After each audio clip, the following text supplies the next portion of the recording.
Emboka enyose mu kanso ya Myuka Wakiso, kansala wa Bulenga Robert Ssegawa akakanye ku banne n'abaligita emigoba ntenga kubo bwana bwe nga bangi balabiddwako nga babona emiwabo okusobola okwetaasa.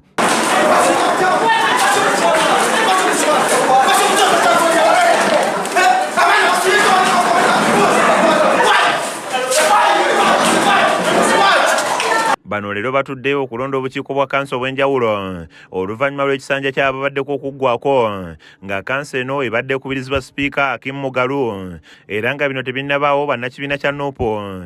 Ekisinga bakansala abangi mu kanso eno olunaku olw'eggulo baakubye olukiiko ne bavayo n'abakulembeze basatu be basazeewo abakiikirire mu kuvuganya kuno okuli ssentebe w'akakiiko k'ebyensimbi ak'ebyenkulaakulana n'ekikula ky'abantu. Edward Kakoza.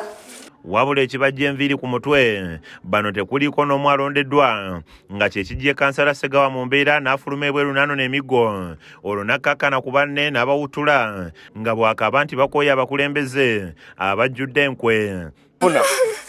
Yeyo gy'oyina kye bakoze kyonna kyekyo. Abaana bafuuliza ojjazi babasibye. Ssegawa kakkana.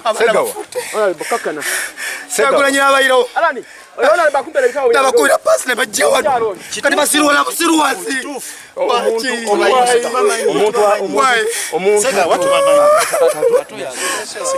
Kino kitaddewo akasatiro nga n'omukubiriza wa kanso afubutuse emisinde n'ebijoowe bye nga n'ab'oludda olw'ekikugu balabiddwako nga babona emiwabo nga bo bakansala bagudde mu butebe okuwona ekibabu.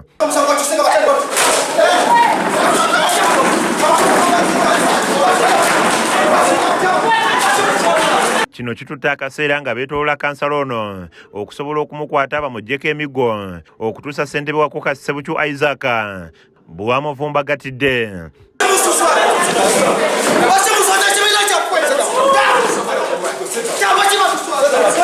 Ngenda kukola lipooti njitwala olunaku lw'enkya eri bakama baffe naye ate honorable sipiika nga naye wa Nuupu atwebakidde.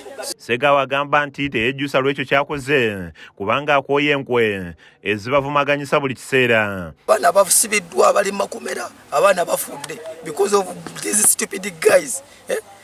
Tuli abantu 23 abantu 7 batusenga batya akalu netubanga tetuwanguddeyo kifona kimu kijja kitya kisoboka kitya Nuupu bagiziswaziza lwaki batuswaza obwenkanidda kivula banyize nnyo nenkakumbako. Omukubiriza wa kansa Akim Mugalu ayogedde ku mbeera ebaddewo n'ategeeza nti bakutwala kansala Ssegawa akebirwa omutwe nga bwe kinazuulwa nti bino abikoze ategeera wakukangavvulwa. Chief Whip wa National Unity Platform omulimu gwayinza okuba yagukoze. National Unity Platform caucus chairperson ayinza okuba yagukoze naye nga mulimu ebyabadde bikola ki bibulamu. N'abakulembeze ab'enjawulo mu Nuupu boogedde ku mbeera eno ne bawanjagira bakama baabwe batuze kanso zonna mu ggwanga kubanga obuzibu buno tebuli mu Wakiso wokka wabula eggwanga lyonna. Tekirabikidde mu Wakiso Myuka yokka naye Wakiso okutwaliza awamu. So ku nsonga eno kyennyamiza okulaba nti abakulembeze ate beesongamu engalo gundi yakoze kino gundi yakoze kino. So nze okusaba kwa enkuli nti abakulu baveeyo bajje batuuze abakulembeze eno wansi balabe ddala obuzibu buvaawa okulaba nga batereeza entambula z'ekibiina kyaffe ekya Nuupu saako n'entambuza y'emirimu. Ye ssentebe w'eggombolola eno Ssemujju Felix agamba nti abakulembeze okulonda kati bakumazeemu amakulu nga tebakyatunuulira busobozi okuggyako ebintu ebitaliimu mulamwa.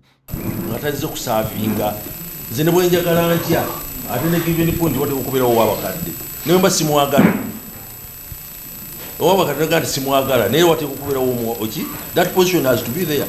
Likewise wate wagala nze chairman oyo simwagala Felix Ssemujju is there. Kizza Peter yakusakidde eggulye lino ku Rakes TV Agaleero.